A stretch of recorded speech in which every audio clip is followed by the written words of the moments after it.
That was Disturbed Prayer by David Dremaine. Just a little background on the character himself, who he wrote the song, and he actually wrote it during the time of his grandfather's death, which was actually during the same time as 9/11. So basically, the idea he was trying to bring across in the song is regardless of what life throws at you, life isn't hard enough. Burn me alive inside. It's not hard enough. This is the way I pray. This is the way I release it. And he said, you can always make it through regardless of what comes your way. Which is actually leads into the next idea of prayer, is expressing yourself. Not necessarily trying to be artistic with it or anything. Everyone doesn't pray the exact same way. But you have to speak from the heart. You have to speak from what's in your heart, what's deep in your soul. Many times we open with the expression of Our Father who art in heaven, hallowed be thy name. That's praise unto God, recognizing him for who he is to you.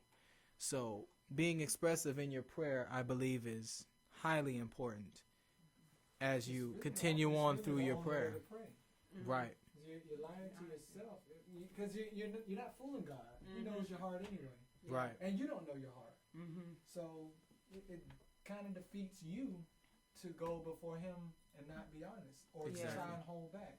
Yeah. It is a bad thing when you do that, and Satan will deceive you into trying to fool yourself, because God, like you said, is looking at the heart.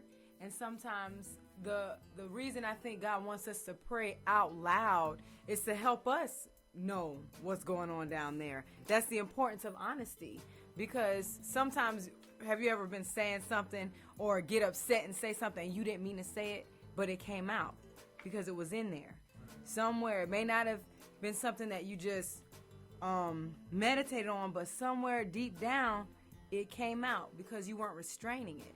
So when you're honest with God, you'll be able to know who you are and know exactly what you're asking. And sometimes you'll see your character and you may find yourself saying, wait a minute, I'm greedy. Lord, I don't need that. Let me praise you for a minute, So I think that the praying out loud